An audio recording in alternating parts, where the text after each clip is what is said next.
Sahabat semua, tajuk karya kartun kita pada sahabat ini ialah Larian. Karya ini dihasilkan oleh Puan Nelvina Newmont. Siapa di antara kita yang pernah menyertai pertandingan berlari? Atau mungkin berjogging? Berlari memerlukan tenaga dan ia sangat memenatkan, bukan? Terkadang di dalam pertandingan larian, ada yang terjatuh bukan sekali, tapi 2-3 kali semata-mata untuk mencapai garis penamat. Tidak kira larian itu jaraknya dekat atau jauh, cepat atau lambat, berlari sangat memenatkan. Begitu juga dalam kehidupan kekristenan kita, terkadang kita jatuh karena banyak masalah menimpa kita dan kita melakukan dosa. Tapi jangan pernah berputus asa walau terkadang masalah atau dugaan dalam hidup membuatkan kita jatuh. Terus berjuang, teruskan berlari sehingga berakhir di garis penamat. Seperti dalam ayat 2 Timotius 4 ayat 7, aku telah mengakhiri pertandingan yang baik. Aku telah mencapai garis akhir dan aku telah memelihara iman. Oke, sampai di sini saja. Bye.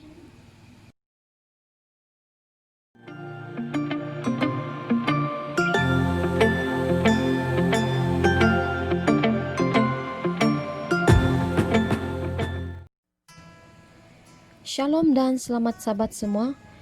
Hari ini kita akan mendengarkan bacaan persembahan dan persepuluhan yang bertemakan iman, keyakinan, dan komitmen yang disediakan oleh Pastor Marcos Bomfim. Tajuk pada sahabat ini ialah kepentingan janji-janji. Menjanjikan sesuatu kepada Tuhan ketika didorong oleh Roh Kudus merupakan sesuatu yang boleh melindungi seseorang dari ketidakstabilan lahiriah hati yang penuh kelicikan. Ayat ini boleh dapat dalam Yeremia 17 ayat 9. Memelihara hari Sabat atau mempertahankan perkawinan Anda sepanjang hayat kepada pasangan yang sama, memakan makanan yang menyehatkan, mengembalikan persepuluhan dan memberikan janji persembahan tetap dan sistematik berdasarkan peratusan, atau bahkan memberi pertolongan kepada yang memerlukan, contohnya, sangat jarang berlaku secara semula jadi atau spontan, karena kecenderungan lahiriah hati manusia adalah mencari kepentingan diri sendiri dan bukan kehendak Tuhan ataupun kebaikan untuk orang lain. Oleh karena itu, janji apabila dibuat di bawah kuasa Tuhan dalam penurutan kepada firman-Nya akan menolong menghubungkan kita dengan Dia dan akan melindungi kita dari menjadi goyah pada waktu-waktu kesusahan. Mereka contohnya yang tidak pernah membuat janji untuk bangun sedikit awal setiap pagi, kemungkinan tidak akan membentuk kebiasaan untuk bersekutu dengan Tuhan sebelum melakukan aktiviti yang lain. Dalam Matius 6 ayat 33. Mereka yang tidak pernah membuat janji untuk memelihara Sabat atau menikah dengan seseorang yang mempunyai hubungan istimewa dengannya, kemungkinan akan mudah mengubah pikiran mereka jika keadaan berubah. Mereka yang tidak pernah berkata kepada Tuhan, seperti Yakub, bahwa dengan rahmat dan pertolongannya, mereka akan mengembalikan persepuluhan dari segalanya, dalam Kejadian 26 ayat 22, dan juga akan memberikan persembahan yang tetap dan sistematik, tidak mengira apa jua keadaan atau kemungkinan akan menghadapi risiko untuk tidak menunaikan kehendak Tuhan dalam hal ini. Ringkasnya, ketiadaan keputusan yang tegas dan muktamad, sebuah janji berkaitan dengan satu hal penting dalam gaya hidup Kristen, seperti yang dinyatakan dalam firman Tuhan, akan meningkatkan godaan untuk tidak menurut sepenuh hati terhadap perintah Tuhan, dan boleh menyebabkan orang itu berkompromi mengikut Yesus dari jauh. Rayuan untuk kita semua para sahabat ini ialah, apabila memikirkan aspek-aspek yang telah disebutkan tadi, Adakah Anda melihat keperluan pertumbuhan di dalam hidup Anda sendiri? Adakah Anda rela untuk menyerahkan semuanya dan melayani Tuhan menurut kehendaknya daripada menurut bisik-bisikan hatiku, bisik-bisikan hati Anda? Mari kita bersatu di dalam doa. Ya Tuhan, perbaharuilah hati kami pada hari ini dan berilah kami tekad untuk berdiri di tanah yang suci, lebih dekat kepadamu, di mana air yang bergolak tidak dapat mencapai kami. Dalam nama Yesus, amin. Baiklah, semoga berkat Tuhan melimpahi kita semua. Shalom dan selamat hari Sabat.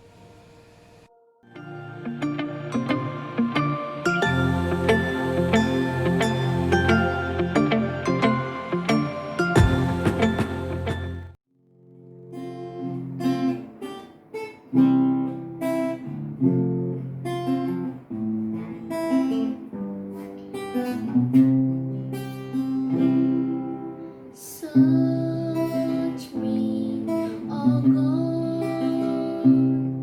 and know my heart today.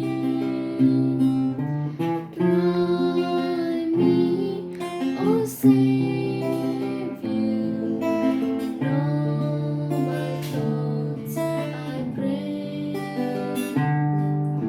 See if there be some wicked way in me. Cleanse me from every sin and set me free. Search me, oh God, and know my heart today. Try me, oh Savior, know my thoughts, I pray. See if there be some wicked way in me.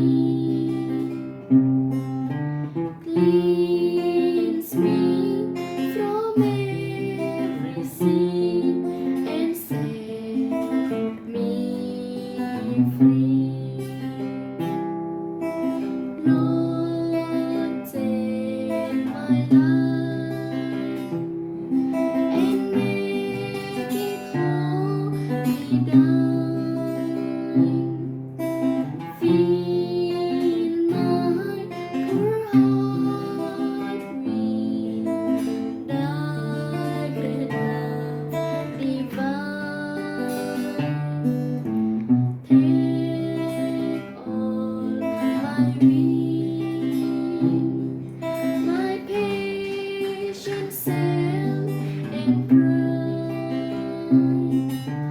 I now surrender, Lord, in me abide. I now surrender, Lord, in me abide.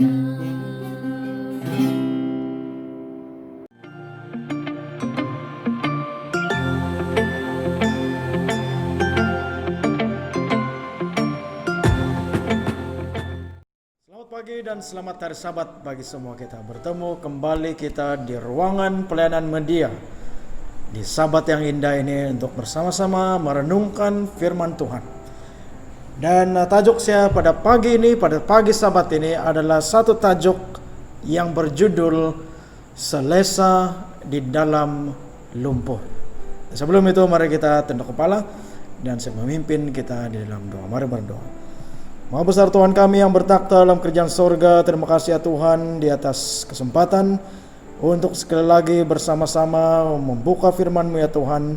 Akhirnya Tuhan, sementara kami membuka firman-Mu dan mempelajari renungan dan merenungkan firman-Mu pada saat ini ya Tuhan, Engkau membuka hati pikiran kami agar kami boleh menerima semuanya ini untuk kami diberkati melalui berkat yang Kau berikan kepada kami ya Tuhan. Terima kasih ya Bapa. Kau sudi mendengar dan menjawab doa ini dalam nama Tuhan Yesus kami berdoa. Amin.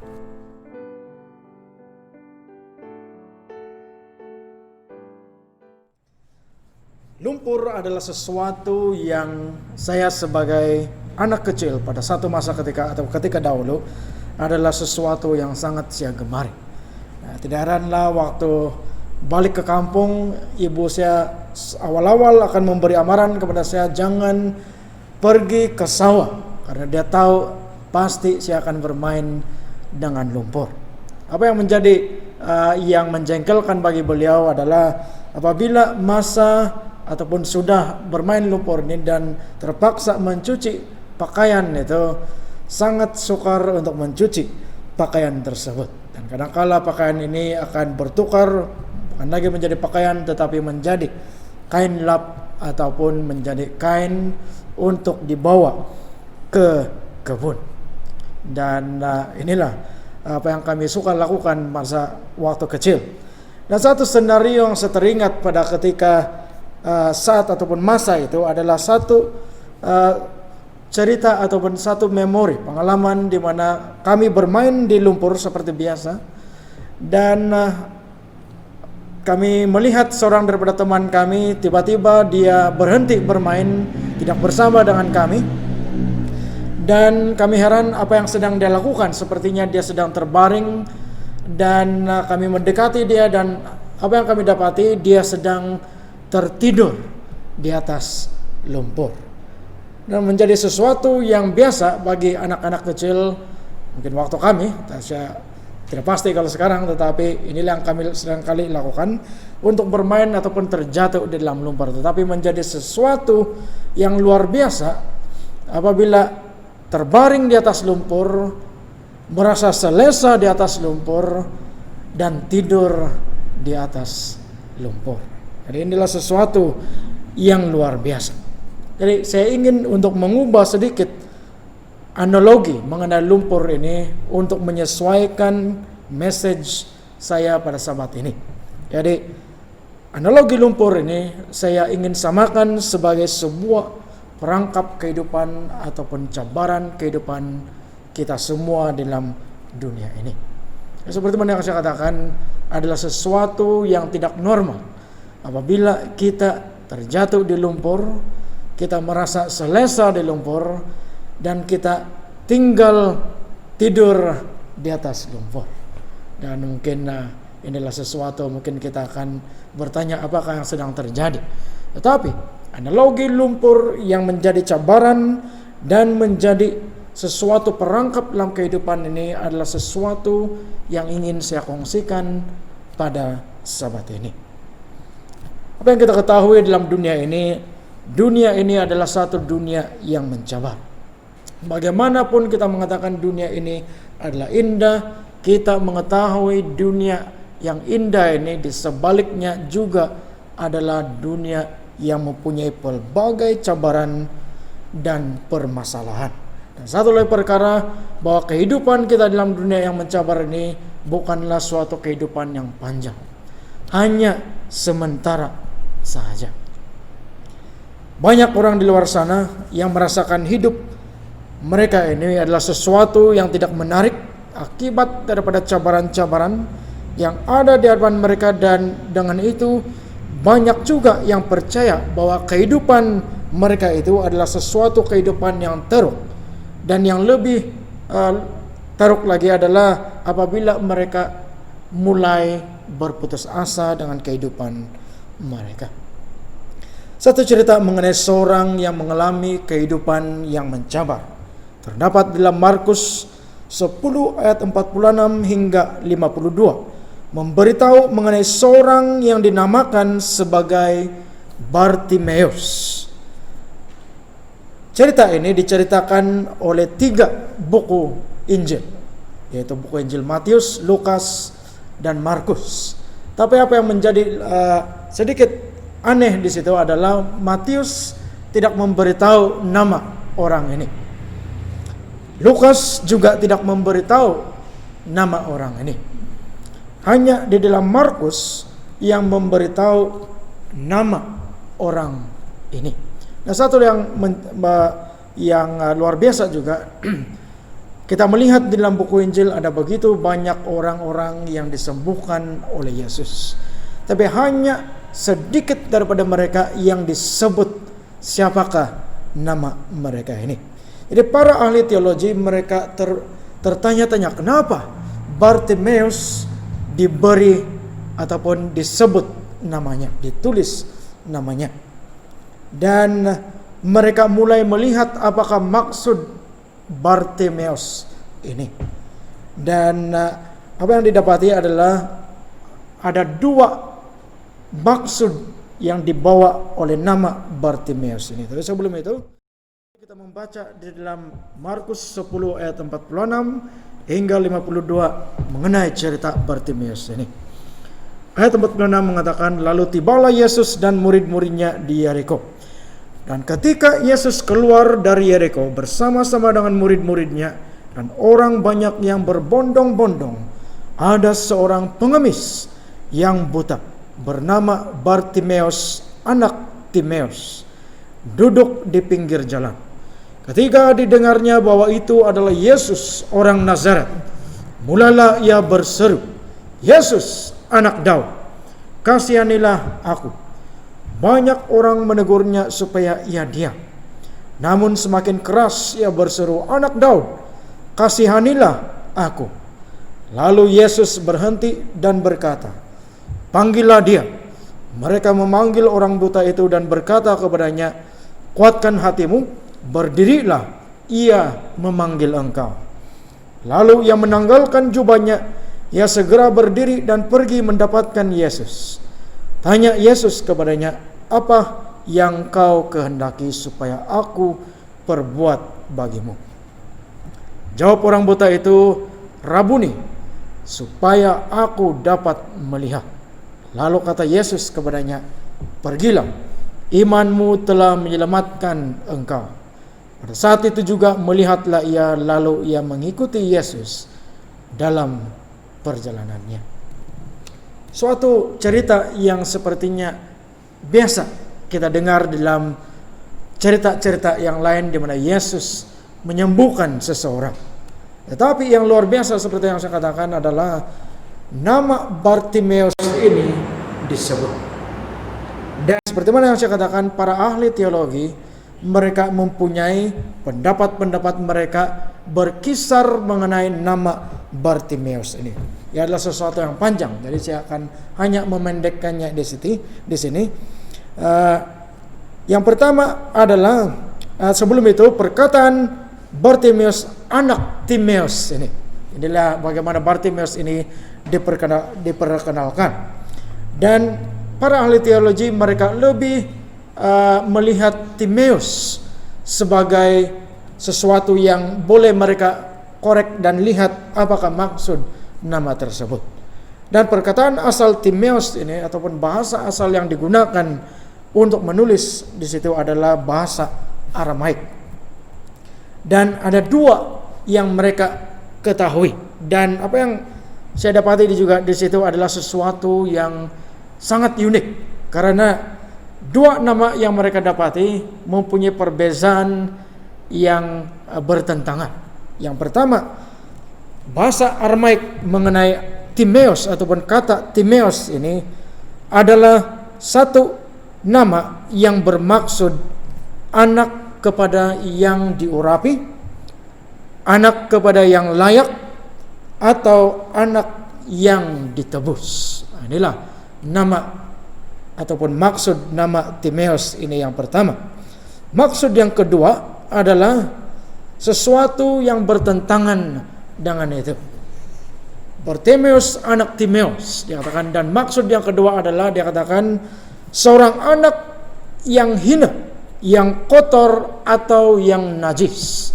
Dan dikatakan kalau dalam konteks Inggris dia katakan anak kepada sampah dia katakan. Dan apabila saya membaca dan juga mempelajarinya secara pribadi, saya juga merasa bagaimana kalau saya dipanggil sebagai seorang anak sampah.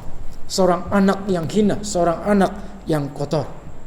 Karena apa yang mereka katakan, kenapa ini adalah demikian? Karena mereka katakan ia merujuk kepada dosa ibu bapaknya yang terpaksa dia tanggung, sehingga kan dosa itu membuatkan dia buta. Nah, inilah yang biasanya dalam konteks adat ataupun kepercayaan zaman Alkitabiah, apabila seseorang anak ini mempunyai sebuah masalah, mereka seringkali akan mengatakan, oh ini adalah disebabkan oleh ibu bapak, kesalahan ibu bapak mereka. Jadi dua perkataan ataupun maksud dalam satu nama. Di mana satu sebenarnya maksud Bartimeus ini? Seorang anak yang layak, yang ditebus atau yang diurapi, atau anak yang najis, hina, kotor, ataupun anak sampah.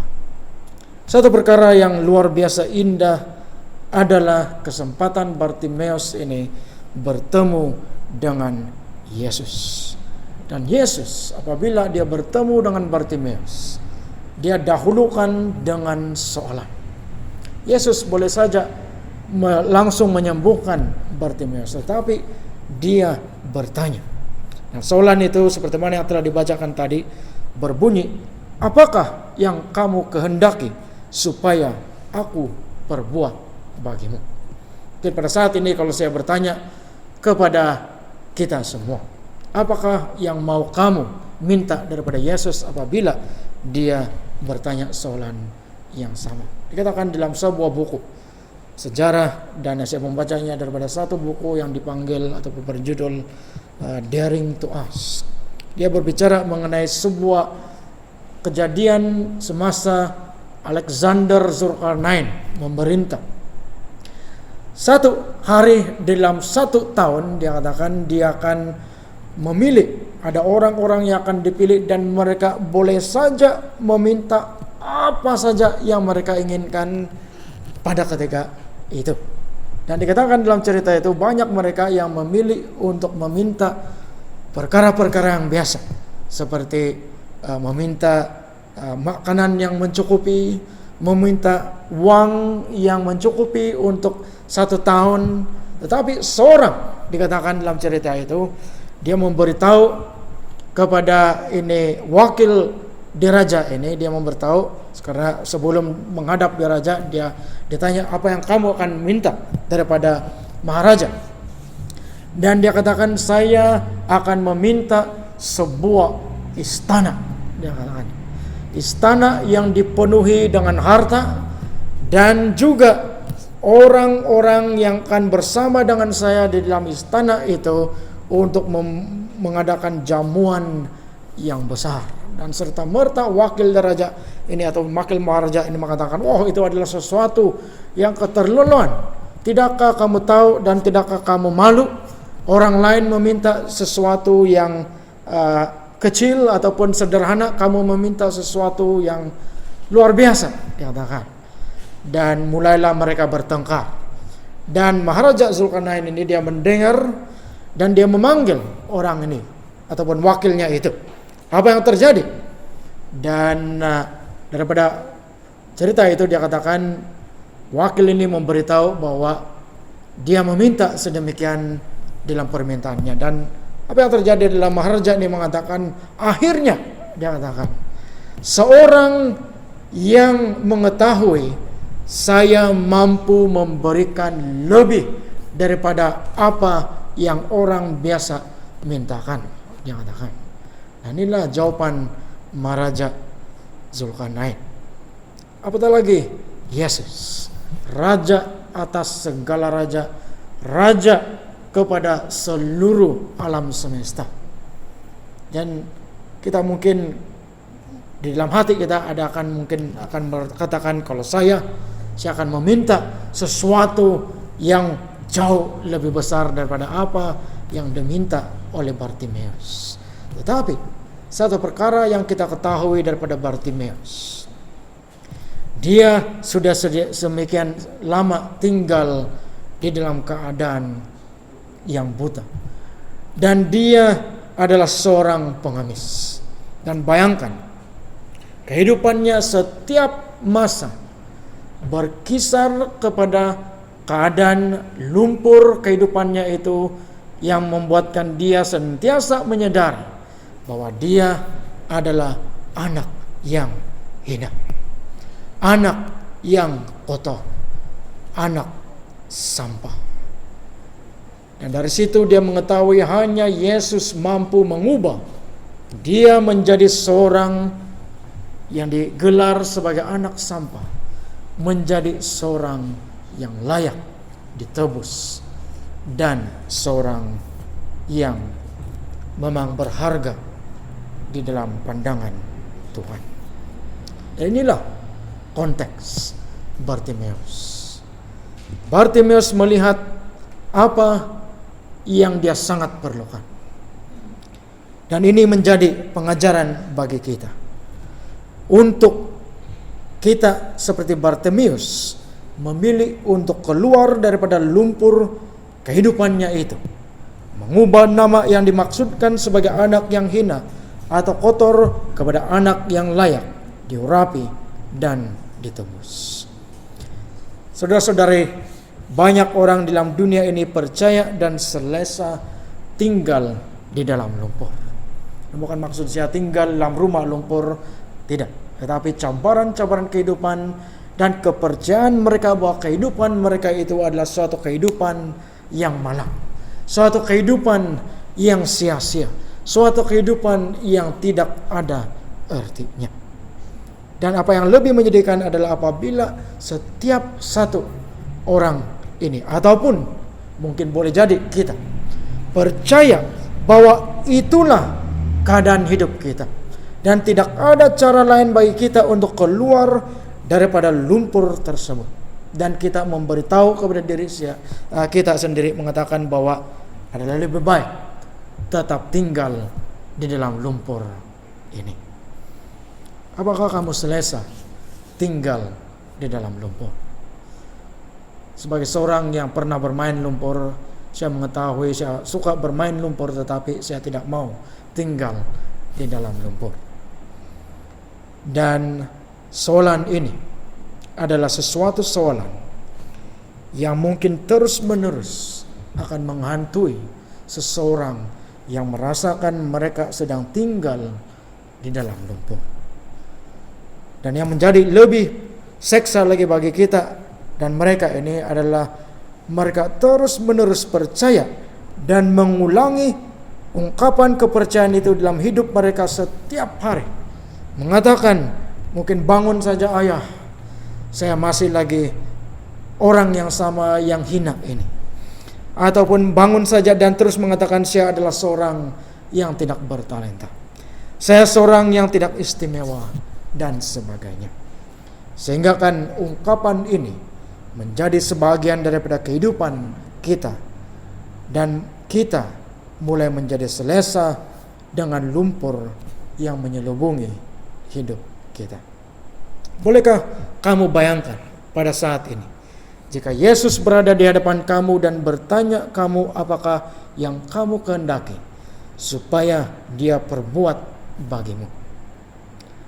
Satu perkara yang sangat indah dalam cerita Bartimeus dalam konteks namanya adalah apabila dia menyadari bahwa di dalam Yesus dia adalah seorang yang layak, yang ditebus dan istimewa, dan bukan seorang yang hina atau digelar sebagai anak sampah. Inilah satu kesadaran yang penting bagi kita untuk mengetahui bahwa kita adalah istimewa di mata Tuhan, bahwa hidup kita dalam dunia ini adalah ada tujuannya, dan tujuannya itu adalah untuk memuliakan Tuhan, bersandar dan berharap terus kepadanya. Mungkin kamu pernah melihat satu viral video di Facebook mengenai seorang yang berasal daripada UAE ataupun Arab Emirates, dan yang bernama Muhammad Katani. Dia berbicara mengenai sebuah kuasa yang dimiliki oleh semua orang dalam dunia ini, yaitu kuasa di dalam perkataan. Dia mengatakan bahwa ada kuasa di dalam perkataan, kuasa yang mampu memberi kekuatan atau semangat atau kuasa yang mampu merosakkan kehidupan seseorang. Dia menceritakan mengenai sahabatnya. Sahabatnya yang bagaimana daripada kecil dia seringkali ingin untuk dihargai oleh bapaknya. Seringkali bapaknya itu mengatakan dia senantiasa sibuk dengan pekerjaan. Dan inilah kehidupan sahabatnya itu. Dan apabila dia berada di university, dia berusaha untuk mencari perkara yang akan membolehkan bapaknya itu bangga terhadap dia.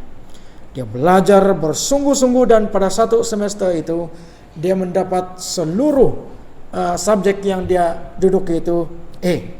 Dan langsung dia katakan, kalau ada sesuatu yang boleh membanggakan bapak saya ini, inilah masa itu. Dan langsung menelepon bapaknya dan dia mengatakan, "Bapak, saya sudah mendapat A untuk setiap satu mata pelajaran yang sudah saya duduki. Apakah kamu berbangga dengan saya?" Ya, seperti biasa bapak ini mengatakan, "Anakku, sekarang ini saya sedang sibuk dengan pekerjaan." Dan selesai saja mereka berbual, anaknya ini langsung berputus asa. Dia mulai terjerumus dengan dada. Dan apabila sahabatnya ini, Muhammad Katani bertanya kenapa dia melakukan hal itu, dia memberitahu demikian. Kalau bapak yang saya kasih ini tidak mempedulikan saya, kenapa saya perlu atau harus peduli, dia katakan. Dan pada satu masa sahabatnya ini, saudara Muhammad Katani, dipanggil untuk berada di hospital. Dan setibanya di hospital dia melihat kawannya itu sedang diusaha, ataupun para dokter dan jerawat sedang berusaha untuk membawa dia kembali untuk hidup. Tetapi sudah terlambat. Dan kawannya itu dia katakan dalam message-nya, dia katakan demikian. "Perkataan dengan jelas telah membunuh kawan saya." Sahabat-sahabat, saudara-saudara yang dikasihi dalam Kristus, perkataan-perkataan yang kita ungkapkan dalam kehidupan kita, yang kita percaya untuk diambil dalam kehidupan ini, adalah sesuatu yang sangat penting. Apabila kita percaya bahwa kita adalah orang yang tidak berguna, dan setiap hari memikirkan hal itu dan percayakan hal itu, kita akan menjadi seorang yang tidak berguna. Tetapi syukur kepada Tuhan, karena kata-kata firman Tuhan ini dipenuhi dengan kata-kata yang memberitahu bahwa kita ini adalah istimewa di hadapan Tuhan. Dan pada hari ini saya ingin untuk mengingatkan kepada kita bahwa Tuhan melihat kita sebagai anak-anak yang istimewa. Beberapa ayat yang terdapat yang ingin saya untuk kongsikan bagi kita. Yang pertama, Yesaya 43 ayat 1 yang mengatakan demikian. "Janganlah takut, sebab aku telah menebus engkau. Aku telah memanggil engkau. Aku telah memanggil engkau dengan namamu. Engkau ini kepunyaanku." Apabila Yesus mungkin dia bertanya kepada Bartimeus, jauh di dalam lubuk hati Bartimeus, Yesus sudah berbicara dalam hati dia. "Apakah kamu Bartimeus, anak yang diurapi, atau apakah kamu Bartimeus, anak sampah? Jika kamu memilih, saya mampu mengubah." Mungkin inilah yang sudah diberitahu oleh Yesus di dalam hati Bartimeus, dan Bartimeus memilih. Apapun nama yang diberikan kepada dia, dia mengetahui seperti mana yang dikatakan dalam Yesaya 43 ayat 1 bahwa Tuhan telah memanggil dia dalam nama yang diberikan kepada dia dan memberitahu bahwa dia sebagai Tuhan menerimanya sebagai kepunyaan dia. Luar biasa, ya. Mazmur 139 ayat 14 mengatakan, "Aku bersyukur kepadamu oleh karena kejadianku dahsyat dan ajaib. Ajaib apa yang kau buat, dan jiwaku benar-benar menyadarinya." Ini sesuatu yang luar biasa. apabila si penulis Mazmur ini mengatakan jiwanya benar-benar menyadari betapa luar biasa ajaibnya dia dibentuk, dibuat, dicipta oleh Tuhan ke dalam dunia ini. Bolehkah kita mengatakan itu dalam kehidupan kita setiap hari, mengatakan saya adalah istimewa, saya adalah buatan tangan Tuhan, bukan sembarangan orang. Dan inilah yang terdapat dalam Mazmur 139. Dan benar-benar menyadari akan hal itu. Jadi, satu persoalan bagi kita timbul dari sana adalah apakah kita sadar akan perkara ini. Mungkin pada saat ini ada di antara kita yang sedang tertidur selesa di dalam lumpur. Biarlah saya tinggal dalam lumpur, biarlah kehidupan ini berjalan berlangsung seperti apa yang saya biasakan. Apapun saya terima, karena inilah, mungkin ada sehingga akan mengatakan inilah takdir kehidupan saya. Sahabat-sahabat, saudara-saudari yang dikasihi dalam Kristus, pada hari ini sebagai hamba Tuhan, saya mengambil peluang ini untuk mengatakan bahwa kamu harus bangun, berdiri, dan meninggalkan lumpur kehidupan itu. Message ini saya berharap akan membangunkan kamu, dan kamu akan mengambil ikhtiar seperti Bartimeus untuk berdiri dan memberitahu kepada Tuhan bahwa dia mau melihat. Ingat, mata kita ini adalah sesuatu organ yang luar biasa. Apabila kita mempunyai mata ini pada ketika ini adalah sesuatu yang sangat mudah kita lupa untuk bersyukur kita dapat melihat. Sehinggalah apabila kita tidak mampu untuk melihat, kita akan mulai merasa betapa sayangnya, betapa indahnya mempunyai penglihatan yang sempurna. Inilah yang Bartimeus dia mengetahui, dengan penglihatan yang diberikan oleh Tuhan bukan saja mampu untuk dia melihat kepada dunia, tetapi melihat kepada betapa ajaibnya Tuhan, dan tangannya itu untuk memulihkan, membangunkan dia berdiri daripada lumpur yang sedang menenggelaminya dalam kehidupannya itu. Dan inilah apa yang Tuhan mau kita sadari, bahwa kita ini adalah seorang yang istimewa, dan daripada Tuhan itu dia mampu untuk membangunkan kita, mengeluarkan kita, menarik kita daripada lumpur kehidupan kita.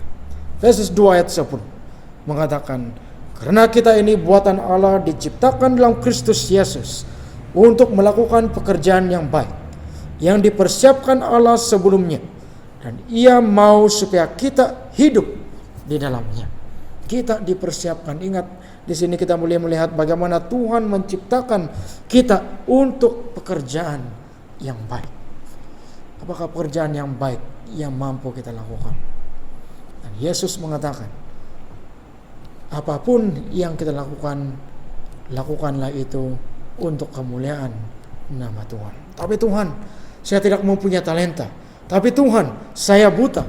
Tetapi Tuhan, saya adalah seorang yang tidak mempunyai apa-apa keistimewaan. Di dalam Tuhan, sesuatu yang mustahil itu adalah pasti. Dan inilah sesuatu yang luar biasa. Dan apabila kita menyadari bahwa kita sebagai ciptaan Tuhan ini mampu melakukan pekerjaan yang baik, dan bahkan dipersiapkan Allah, seperti mana dikatakan dalam Efesus 2:10. Inilah arti tujuan kehidupan kita. 1 Yohanes 3 ayat 1, ayat yang terakhir mengatakan demikian.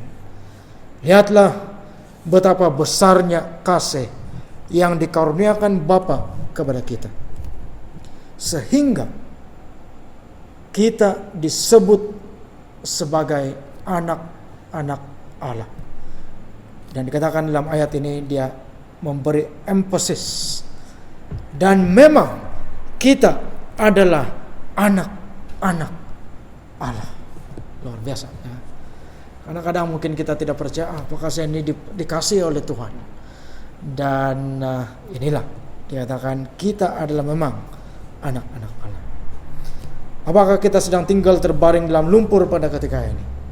Saudara-saudari, sudah tiba masanya bagi kita untuk bangun dan menjawab soalan Yesus untuk mau keluar dari lumpur itu dan hidup dalam kesadaran bahwa kita adalah anak-anak yang layak, istimewa, dan ditebus oleh Yesus. Dan jangan membiarkan apapun dalam hidup ini selepas ini memberitahu bahwa kita mempunyai kehidupan yang kurang daripada apa yang Tuhan telah sediakan bagi kita. Kiranya message ini memberikan kita kekuatan, kesadaran, dan memberikan kepada kita satu keinginan untuk bangun dan lebih-lebih lagi menyadari bahwa kita adalah memang anak-anak Tuhan yang istimewa. Jadi sampai sini saja pelajaran yang ingin saya kongsikan. Semoga Tuhan memberkati kita semua. Saat ini mari kita tunduk kepala dan saya akan memimpin kita sekali lagi dalam doa. Mari berdoa. Terima kasih ya Tuhan dengan message yang baik dan indah bagi kami semua ya Tuhan. Ya Tuhan, Kau mengetahui kami berada dalam kehidupan dalam dunia yang mencabar, sehingga kan kami merasa bahwa kami berada dan semakin tenggelam dalam lumpur yang ada dalam dunia ini ya Tuhan. Tapi terima kasih ya Tuhan, biarpun dalam keadaan yang mencabar ini tangan-Mu tidak gagal untuk mencapai kepada kami. Suara-Mu, firman-Mu tidak gagal untuk menyadari bahwa kami adalah anak-anak-Mu yang layak, istimewa dan diurapi. Dan bahwa kami ini adalah memang anak-anak-Mu ya Tuhan.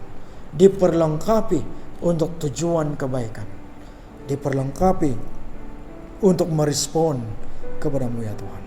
Ya Tuhan, pada saat ini ya Tuhan, kemungkinan ada di antara kami yang mungkin sedang bergumul dalam cabaran lumpur-lumpur kehidupannya Bapa. Dan mungkin ada di antara kami yang mau berputus asa. Dan mungkin ada di antara kami yang mungkin sudah mulai selesa berada di dalam lumpur itu dan mengatakan biarlah lumpur ini menelan saya dan saya tidak akan bersama dengan Tuhan. Tapi ya Tuhan, kira Tuhan Kau membantu setiap satu kami. Dan kira Tuhan kuasa-Mu menaungi sehingga kami akan tersedar. Diberi kekuatan untuk bangkit bangun dan keluar daripada lumpur kehidupan. Agar kami akan mengangkat dan membawa kehidupan kami kepada status yang Kau sudah berikan kepada kami, yaitu kami sebagai anak-anak-Mu yang istimewa. Terima kasih ya Tuhan, karena Engkau senantiasa membantu kami, menguatkan kami. Dan kiranya Tuhan Kau terus bersama dengan kami sementara kami menunggu akan kedatangan-Mu yang kedua kali. Dan menggunakan kami untuk kemuliaan nama-Mu ya Tuhan. Terima kasih Kau sudah sudi mendengar dan menjawab doa ini. Dalam nama Tuhan Yesus, hamba-Mu berdoa. Amin. Tuhan memberkati dan selamat Sabat sekali lagi. Amin.